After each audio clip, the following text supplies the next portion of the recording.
Hello, welcome. My name is Vex. Hello, YouTube people. This is live. If you didn't know, I stream 4 days a week. And it's seemingly more and more now, we are covering Godforge and Fateless things. Like today, we're going to talk about the most recent video that they released, which is Simon talking about their 2.0 demo that they are showing to investors. So this is something I think that is somewhat different than the people who got their hands on the demo back at Gamescom. Sorry, I'm getting over a little cold, so I'm sorry if I'm hard to understand, but I'm gonna try to keep this short and sweet. But I'm also going to use this video as a chance to talk about some of the things that not necessarily I have issue with Godforge, but some things that I have noticed that I think can vastly be improved. Understand that I know that this is in early alpha. I know what an early alpha game looks like. I went to school for game art. Like, I understand, but there are things that I think I want to voice my opinion on, and that's that. On that, let's stop talking. Hey guys, this is Simon from Fateless. We're going to be bringing you Demo 2.0. What does that mean? So basically, we've had a number of big investment type conversations over the last month or so since Gamescom, and as part of those conversations, you kind of go through a pitch deck. You know, these are all the things that we're going to be doing in our game. This is what we stand for as a company. This is what we're driving for over the next 5 years, all that type of stuff. But 5 years. If you get through that stage, they say, well, now we need you to send us a build. So it's like, can you guys actually design something cool? But then, more importantly, can you execute on it and deliver an actual game? So what we've done is we've built for those businesses, those kind of groups that are looking for that stage. We've built Demo 2.0, and what this does is it really acts as a bit of a roadmap for the game as well. Is going to show not just Musashi, the kind of demo that we've shown you so far. It also gives you some of the features that we're looking to build over the next bit of time. So before we get into anything, we give these people the teaser, okay, around some of the combat. Oh my God! Are you kidding me, Simon? And some of the character design. If that happens in the game, I'm uninstalling. Still feels pretty sweet. And there will be stuff in this video you've seen before if you've been watching along, but also some stuff that might be new to you in terms of what we're doing with the project. Particularly cool. I don't think I've seen that. Shamash staring us down, and then we get the kind of reveal. And this is kind of like the intro. Give someone that real kind of feeling of, cool, all right. These guys have got something good going on. Also tells people the different devices we're looking to launch with, which is important as well from, you know, assessing us type of point of view. Okay, that was such horrible timing. Now, the advice we were given is really important at this stage. Listen up, people. Listening. The advice we were given is, if it's not finished, make sure it looks very unfinished. So, and that's called white boxing in this type of world. So, a bit like this screen here. It's not finished, therefore don't try and put something in which looks nearly done, because they'd be like, oh, that's done, and it looks kind of crap. You're better off putting something very white box in so that people understand it's not finished yet. It's just like temporary assets. I've never gotten to this point of making a game. I've never had investors. I've never had to pitch something to somebody. It kind of makes sense. I'm more concerned with this. The direction of the main screen is yeah, I mean, I feel it's very good advice, and you can get the idea of what's going on. I'm just so we've talked about how we're not reinventing the wheel, right? We're playing a game that is in a genre, and the genre has certain norms. But this gives me Raid Shadow Legends home screen vibes. Like if you look at the different home screens of Arknights versus Punishing Grey Raven versus Watcher of Realms versus Dragonair, it's they all have similar things, kind of similarly named. Like you know where to go to find your characters, you know where to go to find the campaign, something like that.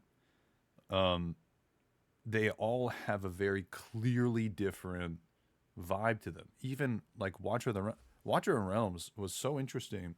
It's a little bit difficult to find where you want to go because everything is like a character, and it's sort of like you're around this campfire. I wish I had prepared a like a picture or something. It was almost like a campfire, and you're within your own little base, and you go to talk to this person in the tent for your dailies, and you go to talk to this person for like wishing for characters or whatever. It kind of felt like a tiny little community that was all like your people. It was very interesting. So it was a different take on this menu, and I don't have anything against this menu so far, but it just seems uninspired because it seems like it's been done before. Like if if this is going to be built upon, I think that we should like take it to the moon. Make it extra sweet, extra cool. Tons of bells and whistles. Make it like a Hearthstone. I think the biggest thing, the biggest thing I have against the raid home screen is that I can't like click on things and like destroy the buildings like on a Hearthstone map or anything like that. It's interesting. The way we've done the demo 2.0 for the people that are testing is we're forcing them somewhere. So I'm clicking here, nothing's working. Very true, no. I'm Very railroading them XCOM. in to a direction so that they just very quickly get an understanding of. For us, we wanted to get an understanding of battle. Also, what is a So we take them Godforge? into the battle first. We've got some different elements. This is like I know the game is being designed for mobile, and I've played Raid on my iPad. I've not played any gacha besides like Dislight on my phone. I imagine that like big buttons that you can scroll through are really good on mobile. But come on. I really hope this isn't where Godforge lands because this could be so much more interesting. I'm going to keep referencing Arknights. Maybe at some point I'll load up Arknights and show you. Like some of the menuing in that game can be kind of confusing because a lot of it is like iconography, and unless you don't know or like you haven't played the game for a long time and you come back to it, it can be a little bit difficult to get back to it. But the menuing in that game is so interesting and so far removed from Raid Shadow Legends. Here's a big button that says all the dungeons. Here's a big button that says the campaign. Here's a big button for arena. Like again, I mean, these are just gray rectangles. Like it could mean that it could look a billion times better, but clearly there is a direction that they're trying to go, and I just hope it goes This is again well. not how it would look, but we're just giving people a feel. And in here, I can't go into any of the other areas apart from campaign, which I'm like railroading, but I can click and just be like, okay, well, what does this mean in the game? So, okay, we're going to have a clan boss. We're going to have different difficulties. We're going to have arena game. Wait. But I can click and just be like, The clan boss is Kronos. Interesting. I wonder if that will change. I wonder if there will be other titans. There's 5 characters there. So your team there will be 5, but your team in-game will be 4. I wonder if positioning will matter here. 5 difficulties. Easy, normal, hard, nightmare, ultra nightmare. Interesting. Sync it up with champion releases. That could be interesting.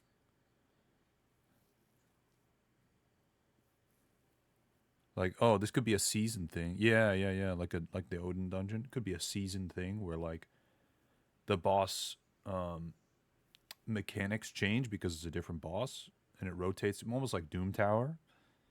And like, you know, you might have a Wixwell team that works for a 1 key on Kronos, but Wixwell ain't gonna do it on Gaia or whatever. Yeah, Zeus killed him, right? Like, okay, well, what does this mean in the game? So, okay, we're going to have a clan boss. We're going to have different difficulties. We're going to have a... Okay, arena mode. 5v4. That seems unfair. Unless that crow in the background is also fighting. Challenge players in dynamic PvP combat on the battlefields of Ishtar. Climb the ladder, become the strongest untarnished. What is an untarnished? What? Is this Elden Ring?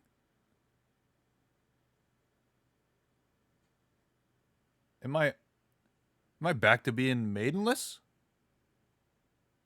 Skill matters. Challenge all in a normalized PvP tournaments where your strategic calls define the course of the battlefield.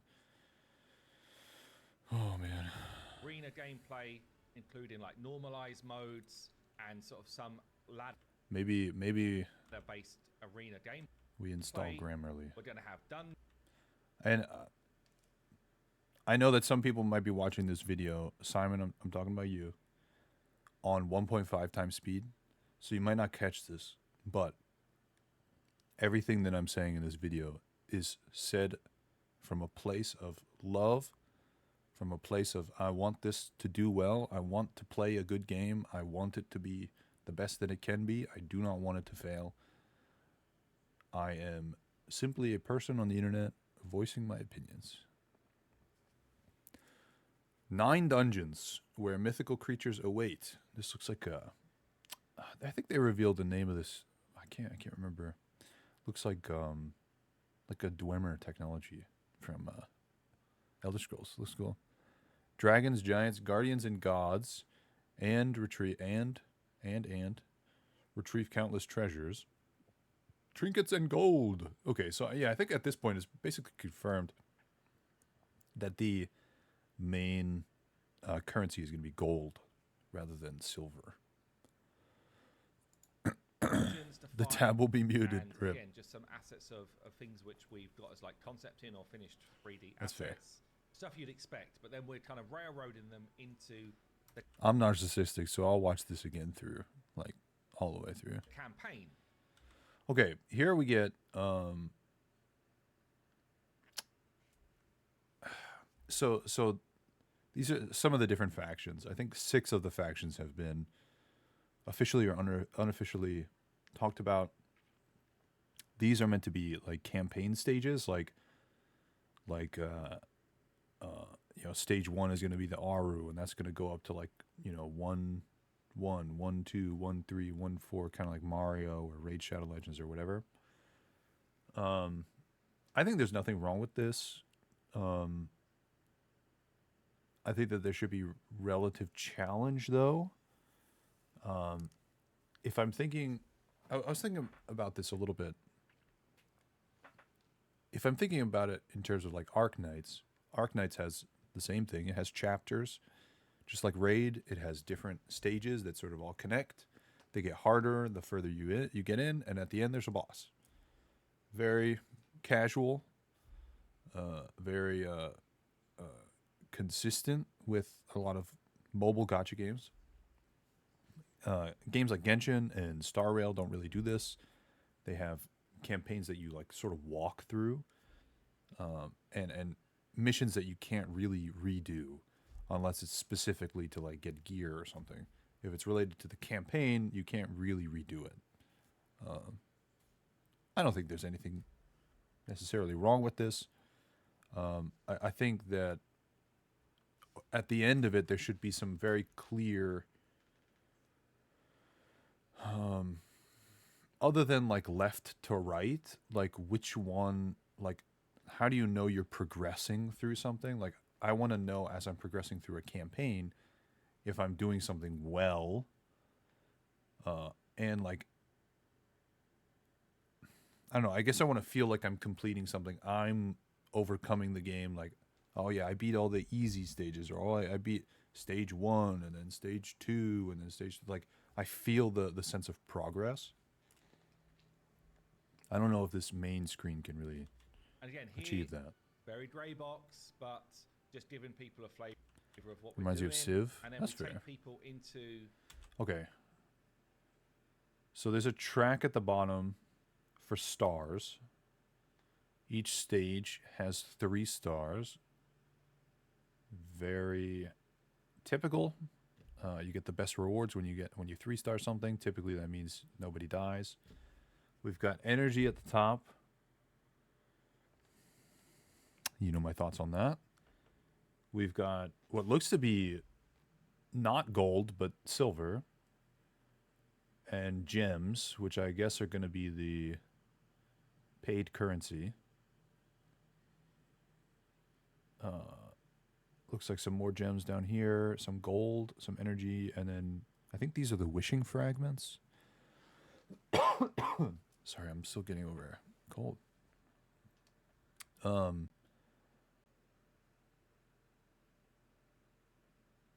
I really like this compared to the raid like drop down, because you're just picking a random stage that says 3 on it. Like when you're going through this, you feel like kind of you're progressing left to right, you're progressing down the ladder, I guess. So I kind of like this. Gives you also a sense of like the location. Like each one's going to be tied to a location. Kind of I cool. love this little pan over here. Get some environment.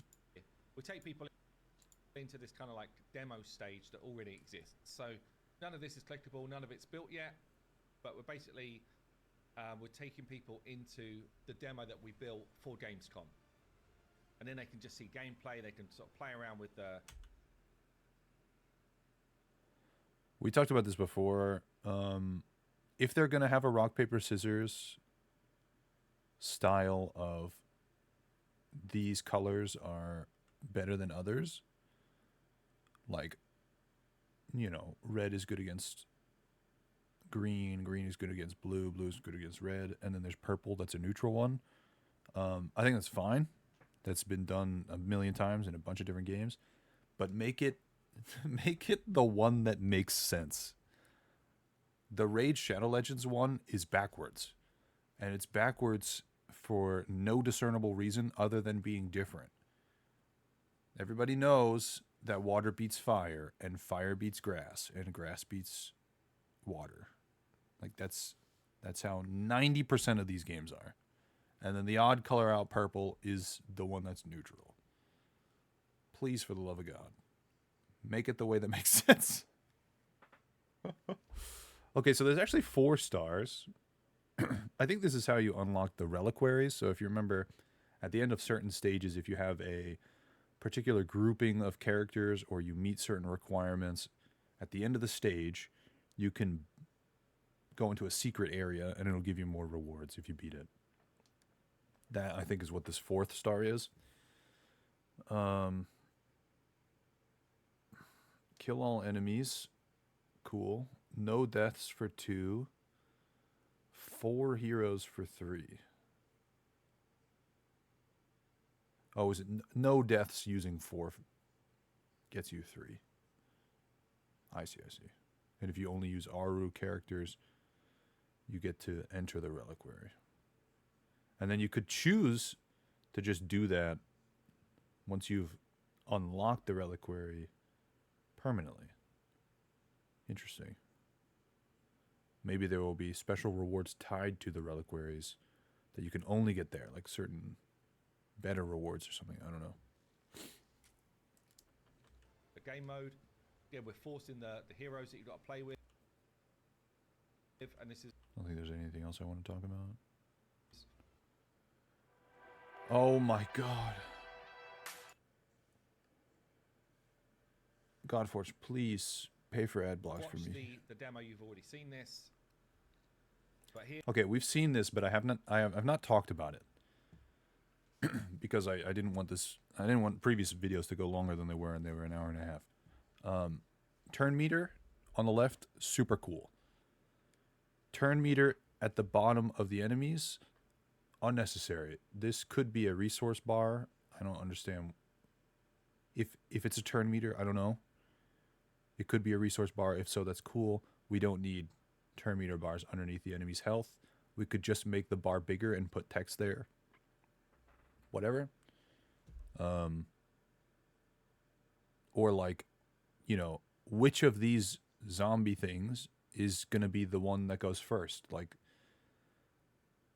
how do I know which one's which? I don't think that Star Rail has turn meter underneath the characters' HP bars. No, because they've got the HP bar and they've got the shield and break bar, and that's it. So overall, I think that this is a necessary thing on the left, and I think it looks fine. It doesn't need to look terribly flashy. I just hope that it is clear, like when you're using somebody's ultimate, like whose turn you're interrupting, something like that. Character portraits down on the bottom. Can't really see them because Simon's in the way, but that's fine. We can see like people's ultimates are being charged. Character portraits looks fine. They've got HP in there. I guess maybe they don't have resources. They've also got their turn meter bars at the bottom. Kind of zombie racist, I guess. I don't know. What are they? Are they... I guess they're mummies, right? My bad. My bad. We've got a pause button. We've got a menu button. We've got a ×2 button, and we've got a auto button. I think that's what this is. I would think that that would be the 2 times. Like to go fast, like skip. Something like that. I don't know. I think this was mentioned before. I think I mentioned it before. Your animations should be built for normal speed. And I should want to enjoy your game at normal speed. Some animations can be duplicated and have a separate animation for when you're on ×2. And I do think that at least for stages that are farming, like if there is a plan for actual farming, either ×4 needs to be a thing, so things go even quicker, or autocomplete auto battles need to be a thing. Like, I want to spend X amount of energy doing X amount of runs. I want to do 20 runs, but I don't want to sit here for 20 runs. I want to click a button and I want all the rewards. I want to use up all the energy for that, and I want the rewards now.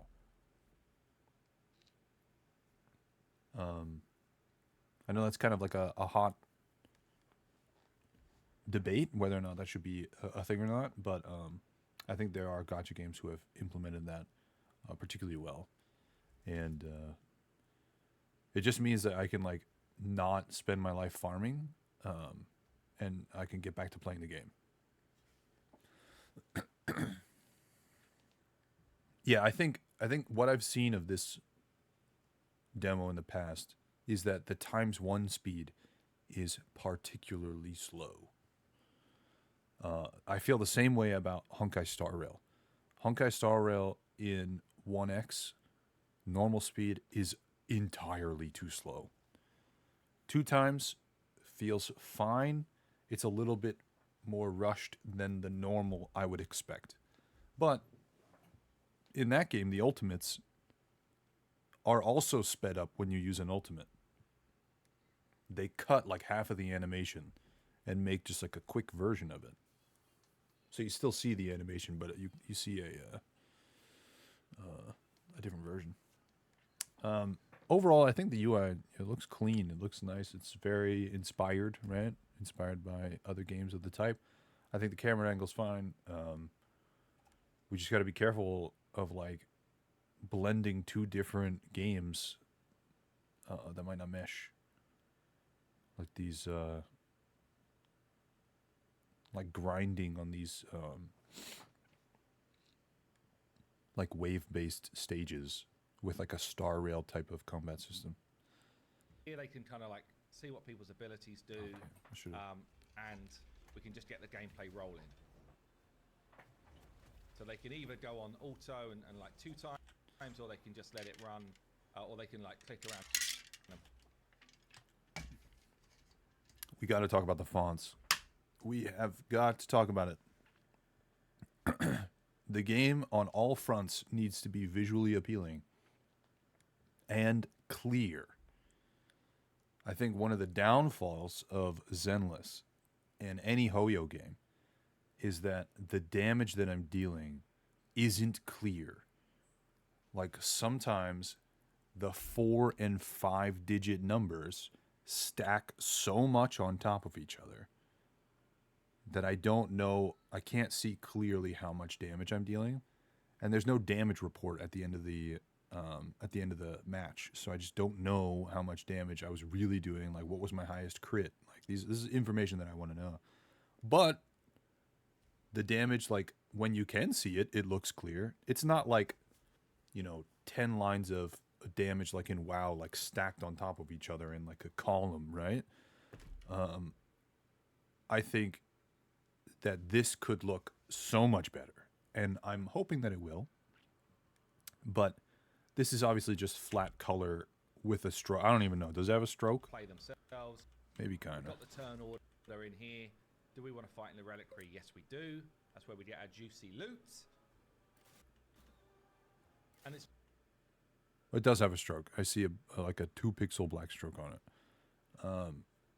Like we could have gradients. We could have, I don't know, a different font. Something that's a little bit more fitting. It just doesn't feel like it fits the genre. Doesn't need to be fancy, but somebody who creates fonts should probably create one that's specific to the game. I know those are kind of expensive, but it might be worth it, especially if you use it throughout the entire game for cohesion. Fonts aren't white box enough. Come on. Like, if you're going to white box a demo, Comic Sans, no stroke, large, in charge. I want to see Herc hit the enemy with the Hydra thing. Comic Sans, right in your face, 20 damage, and then the enemy dies, and then it like fades away into like the solitaire card that bounces on the screen, Anyway, it's just been optimized a bit better for people. Yeah, it seems like this is the turn meter, which is I do not enjoy the turn meter being in 2 places. PC, I'm playing on PC right now, so the visuals a bit better, but we've not touched at the moment any of the camera stuff, any of the animations, any of that stuff. It's still exactly the same as what we showed. Also, yeah. You can kind of see it there with the buffs. What we showed in Gamescom. Touched at the moment any of the camera stuff. So when like multiple buffs happen,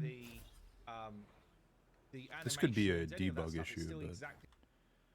So like they start, and you can see them. You can see what this is. I don't know what speed up 2 means, but whatever. But then they quickly sort of overlap each other, and if you missed it, like I guess you can look at the bottom of your character. But Gamescom. So if there was any bugs or anything which. So this is. Oh, do you mean like what it's actually meant to be, or was it meant to be in the game? Because they went over that this is like the reliquary, ancient Egyptian dance hall. Oh, yeah. I mean, I'm sure it's meant to be like a tomb, right? But it's very spacious, lots of sand. I don't know. It's lit very well.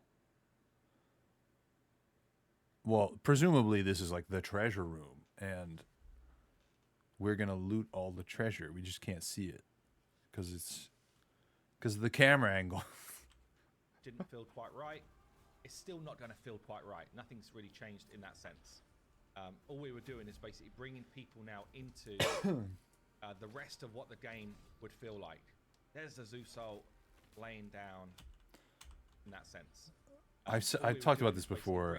I think the Zeus ult is particularly weak. The rest of what the game would feel like. There's the Zeus ult.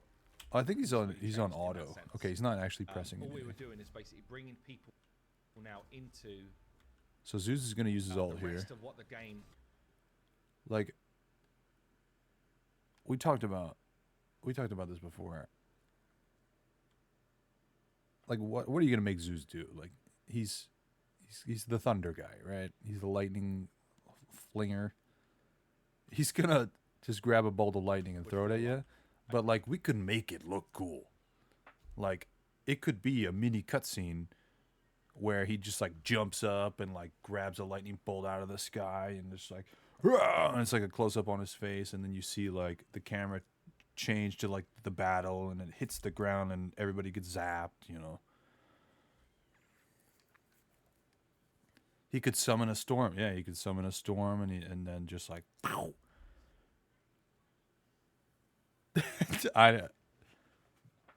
I'm hoping that the ultimates are a little bit more impactful as we continue forward. Down Leonidas.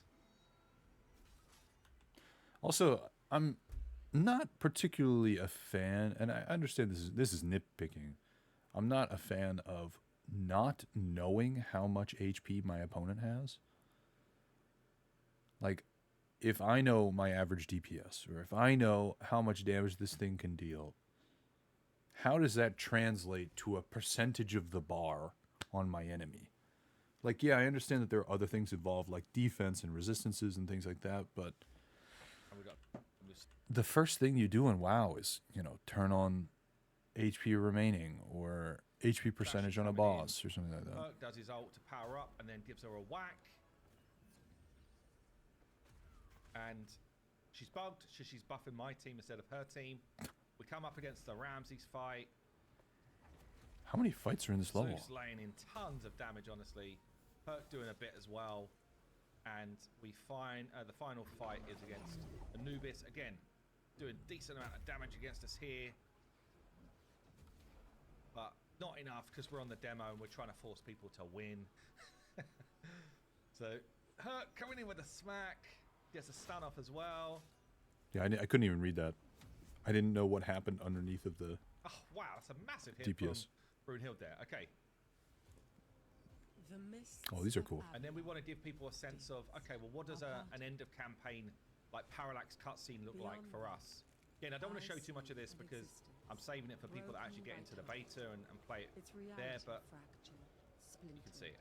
Across these cracks, like a greed-flavored soup, spew forth those that want more glory, more power, It's pretty cool though. simply just more.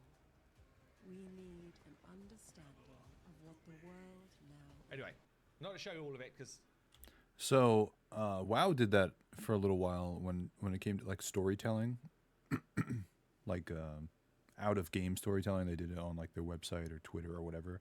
The parallax stuff is cool. Probably an easy, I say easy, but it's probably like a lot cheaper than it would be to make like a full blown cutscene. But it's definitely something that I'd be more interested in watching than, let's say, the Raid Shadow Legends beginning and end of each campaign stage, where it's just a wall of text. Like, I'm sorry, I'm not going to read that. I don't know anything about the Raid story because it's just reading, and I'm not good at that. I don't know exactly what's going on with these. So we talked about the Divine Pass before. I think that's just the Battle Pass. And it's probably going to give you something extra for doing campaign stages. I don't know what these gems are. But if this is like the same as gems in Raid, this could be a significant thing to have. Gold, still don't know if it's gold or silver. These, I think, are the wishing currency. Gear. So this is theoretically a legendary helm of a particular set, maybe, but it has a 5 on it and a plus 16. I don't know what this means. We've not yet seen anything gear related, and I'm really curious as to why. Like, gear in gacha games are pretty standard, unless you play a game that just doesn't have gear, and your characters are stats based, based on like just leveling them up and using masteries. Then it rules all the storyline and stuff like that in game. But we get our reward. Okay, we don't have a breakdown, any kind of breakdown on damage, healing, damage mitigation, DPS, highest crit, no damage stats at all. I think this is the biggest problem that I have with Arc Knights and any of the Hoyo games, is that at the end of the game, I can't see the cool stats. Like, I want to know, if I'm testing a new character, I want to see how much damage they're dealing compared to somebody else. I want to see if the average DPS of this character is better than this character for this particular stage. I want to know if the healing that this person is putting out is better than the healing that's passive from this person or whatever. Maybe that'll come in the future.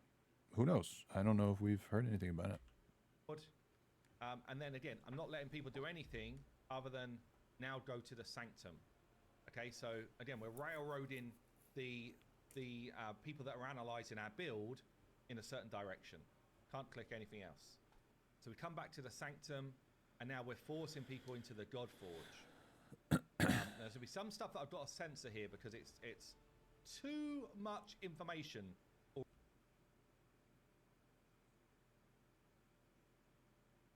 Interesting. I'm wondering if these are banners. Already, but there are different areas that I'm able to kind of like show the guys that are going to be testing this mode, so I'm wondering if these are just banners. they can come in and see what these different areas do. So Well, that was like one of those title cards where they talk about what's going to be there. I have a feeling that these are banners. Watcher of Realms and Dragonair do banners, and every one of these, nobody, could be shard rarity. It might be that. I know that none of the content creators for Raid enjoy the progressive chance. Like, oh, you summoned a legendary, so now your chances of getting the one that you actually want are now times 15. But it's not times 15. It's technically times 15, but if it's 15 extra of that legendary are added to the pool of legendaries that you could possibly get, which is ever more and more difficult. I have a feeling that this game is going to go towards banners, but I don't know if it'll be, you know, a Hoyo banner or something else. these will have a pop-up, but we're forcing people into like the summoning environment with the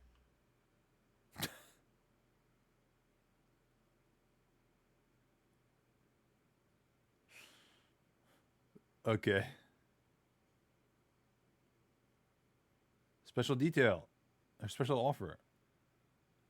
Legendary epic rare. Non-eternal heroes. Summon 1, summon times 10. Easy. Days left. So that's a banner. There's X days left to get a guaranteed. I mean, maybe it's a guaranteed event after pulling so many things. Maybe that's just times 2. You're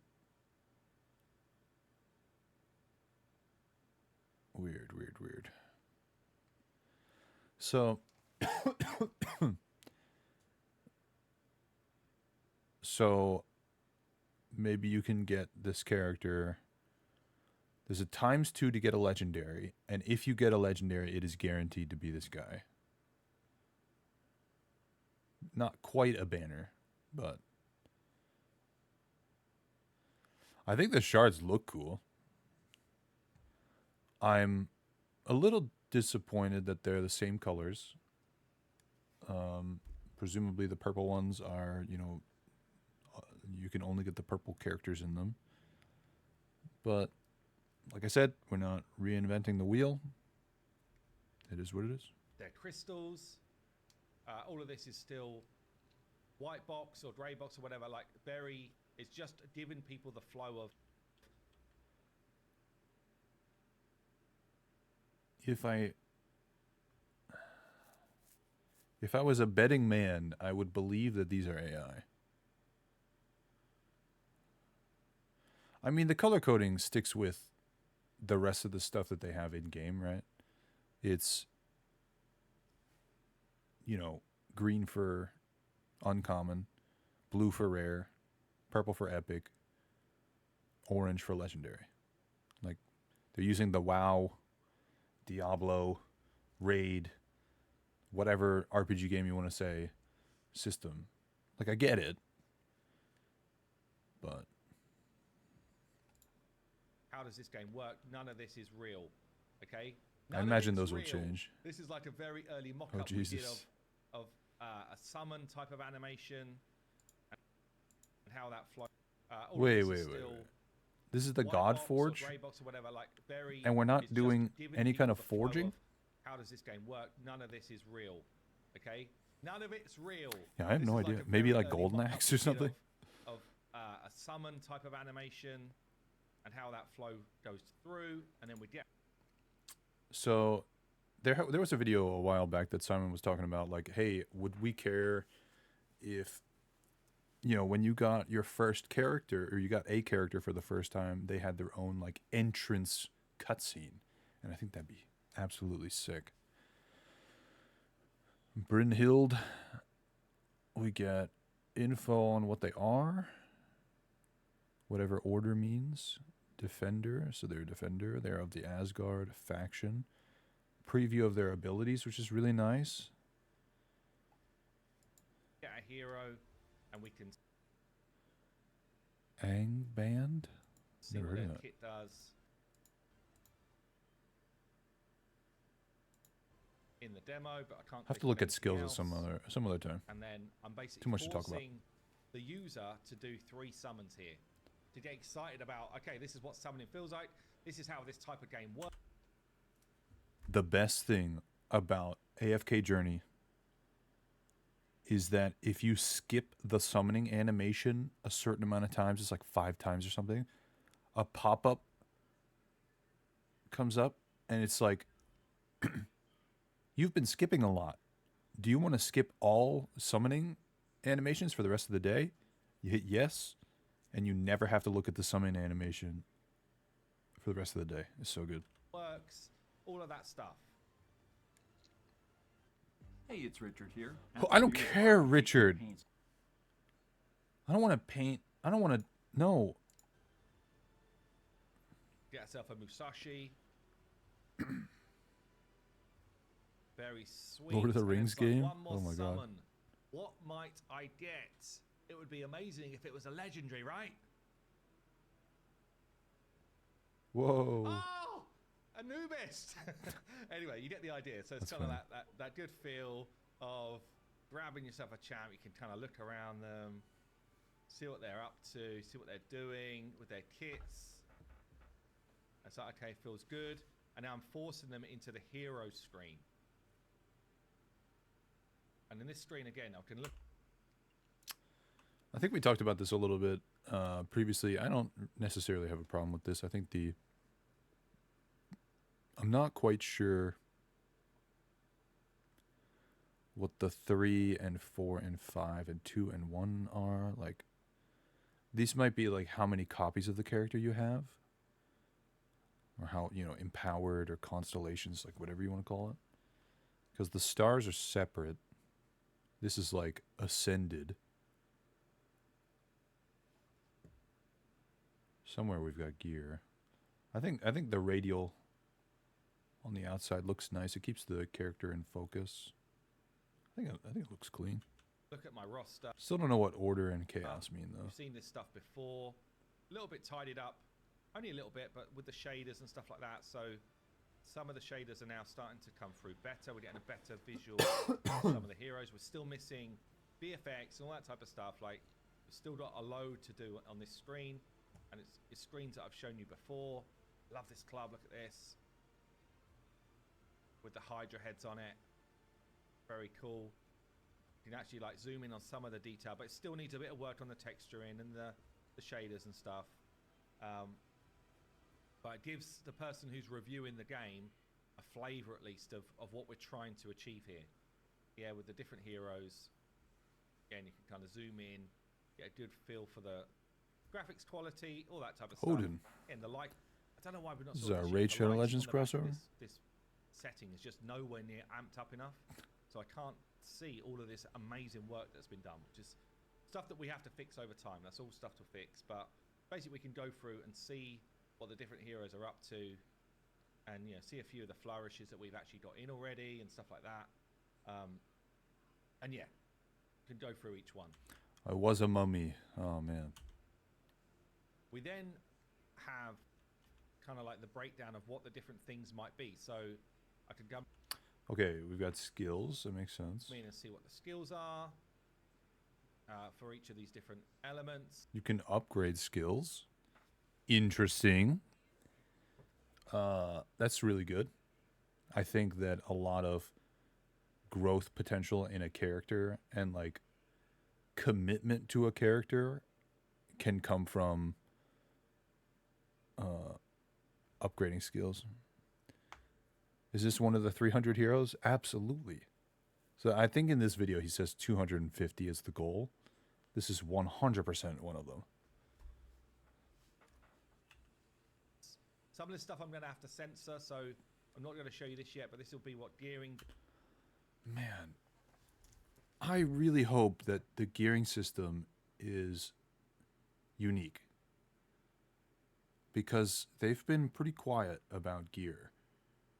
And if it's just 6 pieces of gear, you can have a 2-set, maybe each gear set has a 2-piece bonus and a 4-piece bonus, or a 3-piece bonus and a 6-piece bonus, plus like maybe a couple extra slots. I think that'd be pretty underwhelming, because it would just be stuff that's been done before. But there was talk of like faction weapons, like if you have this character's weapon. We had talked about how it might be, like how I like Genshin weapons, because it looks like your character has the weapon. When they put on whatever weapon you want, it could be a dull sword, it could be a 5-star sword, whatever. Your character fights with it. So you get to use a unique weapon. So I'm curious. I can't, obviously it's blurred, so I can't really get a sense of what's going on. But I'm wondering if that will factor in. Does and that type of stuff, and then what Awakening does, and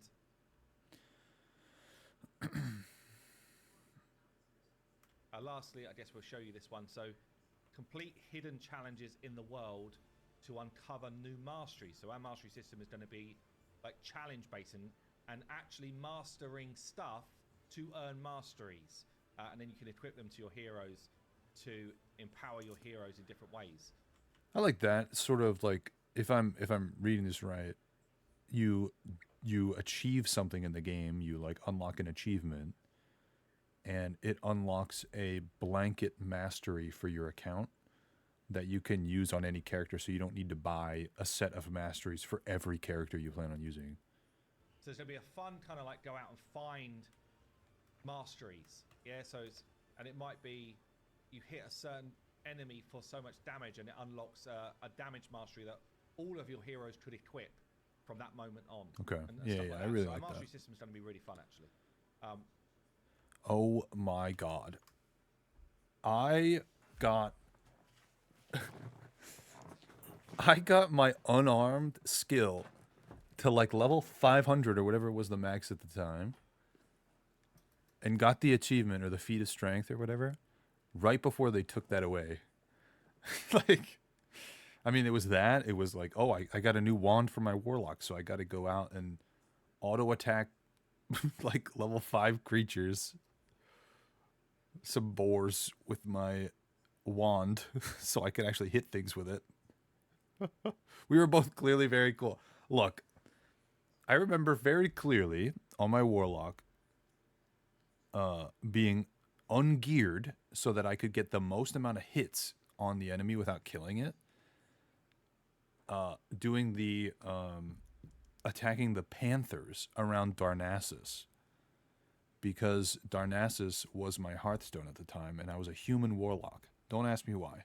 I have no idea. But again, once we've done that, you can then come back out, and then the user who is like analyzing our build has basically got free reign to then click into anything they want. So Events. you know, they can look at the Oh. Battle world bosses to earn powerful new gods. Slay the tarnished enemies of legend to earn powerful reward. Tarnished and untarnished. This is just... Is the Erd tree in this game? the event screen and be like, okay, what have Godforge got planned for events? So, you know, world bosses to earn powerful new gods, slay the tarnished enemies of legend to earn powerful rewards. It's all very top level stuff, right? Oh, I like this, like tiered. This looks really cool. I don't know where that water's going, but how it got up there, but whatever. Biggest rivals in challenging trials to earn powerful rewards. Climb the Temple of Ishtar for fame and glory. We're just giving people a flavor of what different things could be. Battle against your biggest rivals in challenging trials to earn powerful rewards. Very vague. That's fair. Climb the Temple of Ishtar for fame and glory for a tournament. What else we got here? I'm just gonna, every time I hear tarnished or untarnished, I'm just gonna meme on the First, we'll just take us into this screen. maidenless Index. behavior. Yeah, like index and heroes and champions, like it's okay if we call things other things. Like it doesn't need to be called the index. It could be the character collector screen or, you know, something else. Doesn't need to be the same word as Raid Shadow Legends. Over 250, over 2,500 heroes from myth and legend, such as Mummy. Earn heroes from 10 mythologies across the ages, cultures, and dynasties. So, this is clearly Egyptian. Avalon's like, you know, New England-based, something like that. This, somebody in the Discord was talking about this one, how it was very, like this word, I don't know if I want to pronounce this word. It's like South American, some South American, or Central American, I can't remember. Olympus, obviously, you know, like Greek stuff. Jade is specifically like Chinese. The Kajiki, which is Musashi, is like specifically Japanese. Ekur, I don't know how to say that.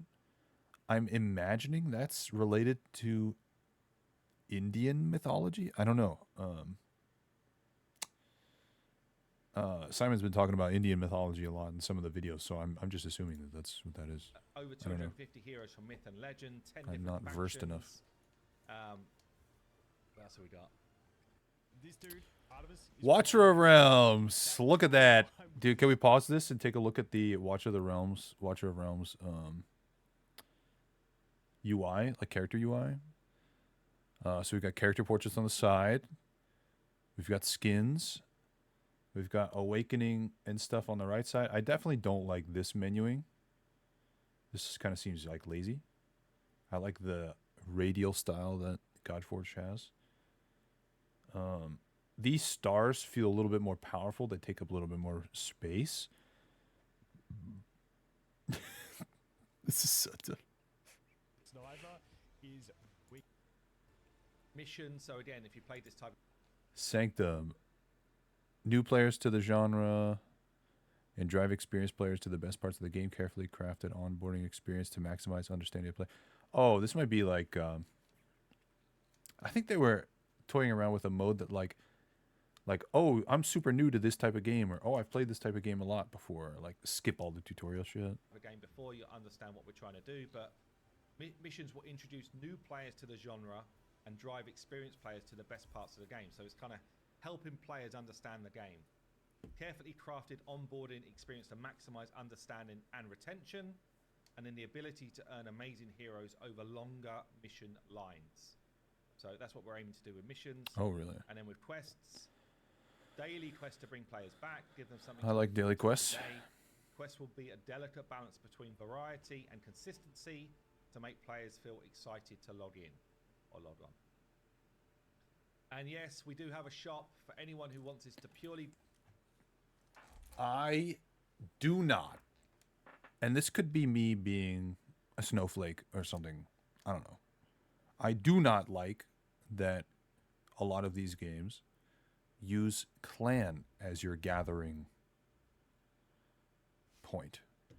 Just use guild. Guild is fine. It's the same thing. Just use guild. It's cooler. Guild hall sounds better. Or use something a little bit more genre specific. Like if I was making a horror game, I'd call them a cult or whatever. Yes, because I want to be the guild leader of the Dung Sweepers. Frickin' Briners.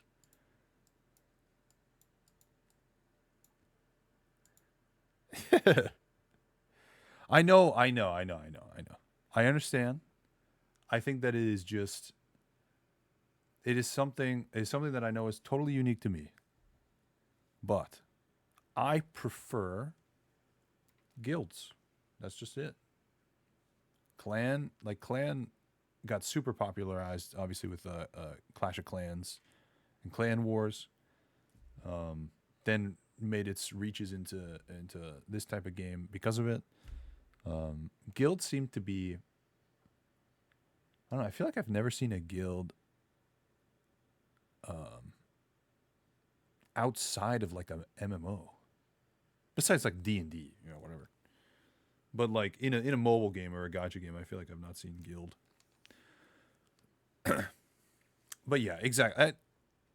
Maybe it's just my brain. Like I said, maybe it's just my brain that associates certain things together that don't need to be associated together. Like, I don't know. Yeah. True. Anyway, we'll keep going. Whatever. It don't matter. Free-to-play game. Wait, what did he say? And yes, we do have a shop for anyone who Oh, a wants shop. to I can't see the purely button. be a completely free-to-play game. Dynamic offers based on spending patterns and individual personas will give players a customized experience. Data-driven pricing and layout. It's not. Yikes. We do have a shop. So dynamic offers based on spending patterns, data-driven pricing and layout. It's all stuff to try and entice you to buy a pack. Let's be honest. Just not so many pop-ups. And That's then what lastly, everybody wants. It's the one fine. here that I've not done yet, Clan Hall. Join forces with other players to defeat cooperative bosses and challenges for a chance at some of the best loot in the game. Gather together with other clans to form larger player clusters. There's obviously a ton. I kind of hope that there's not like such a low limit. I don't know. It seems like a lot of these mobile games have like a really low threshold or low player limit in the clans and guilds. Most seem to be about like 25 to 35. Maybe that's just better. I don't know. It's just something that I've noticed that like, in Raid, it's capped at 30. And it's enough for us to like down bosses, and there's some people who are not active. Maybe you can't have an unlimited amount of people in a clan because then some clans get all of the people, and some clans don't get any people. It's just interesting. I've not seen anybody talk about why one might be a lower limit than another. A certain amount of competition between clans. I guess, if you have like a lower clan and you're doing something like clan v clan, if you have a lower amount of people that can be in it, there's only like a certain amount of power that they can have. Because everyone wants to join the winners. Yeah, that's fair. Yeah. It makes being one of the top clans like competitive, right? Like it makes people want to stay. If they are competitive, they want to stay in that clan because they don't want their seat to be given to somebody else. And clearly you don't want an unlimited amount of people to be in it, especially if there's clan v clan stuff. And like you wouldn't want, maybe you don't want the clan limit to be like 100 because how many guilds are going to reach 100? And then like, what if a clan that has 100 people in it goes against a clan that has 20 in it? Like, that's rough. Stuff in our roadmap that you don't see here around what some of the different game modes will be, you know, how they're going to look and feel. But really what we needed was something that a company that's looking to part with serious amounts of cash and invest in something like Fateless would basically be able to then get a feel of the game, feel for what we're trying to achieve. I hope they get it. And then we send alongside this like a timeline of when we're looking to get stuff done. So this is demo 2.0.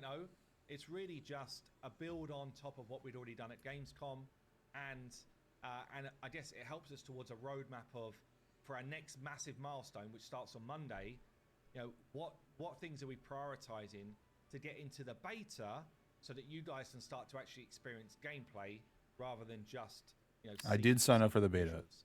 So that's going to be it for today.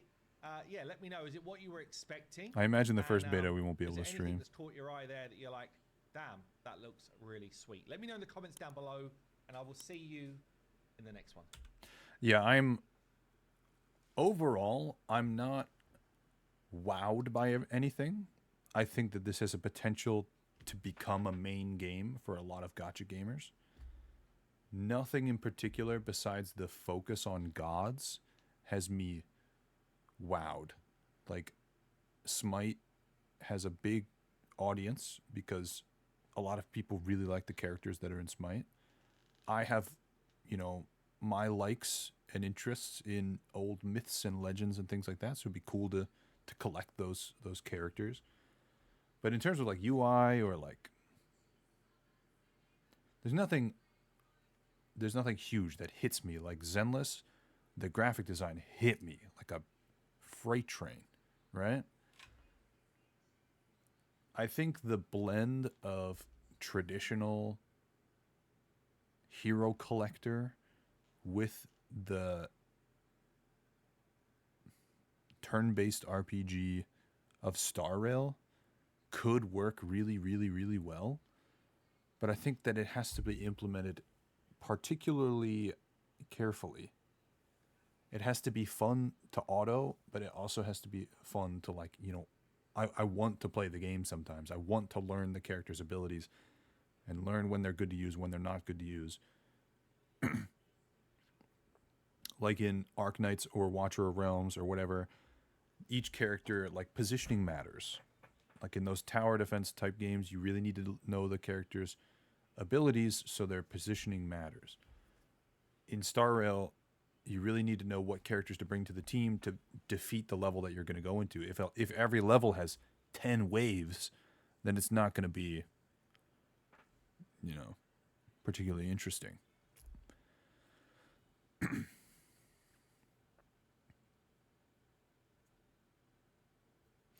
Yeah, it's tough to compare to like how Zenless looked when it first went into closed beta, because obviously the team size and money is like so different, but that game was immediately polished. They went sort of all in, which was crazy. And they're still going all in. I don't know. I have super high hopes for this. I'm going to keep covering stuff as it comes out. Videos every Friday. I'm a part of their content creator program. Every Friday we get access to leaks and information and cool stuff that's coming down the pipeline. So I'm looking forward to talking about that this Friday. And it's cool that it happens on a stream day too, so I can talk about it the same day. But I'm going to keep giving my opinion, good and bad, I think there are things to improve on. I think they've got things in some aspects pretty good. I'm really interested to see the banner system and how we go about acquiring characters, and I really want to see the gearing system. I think that's something that they've kept so close to the chest, and I don't really know why, and I really hope that it's interesting and unique and exciting. Anyway, till next time. Bye.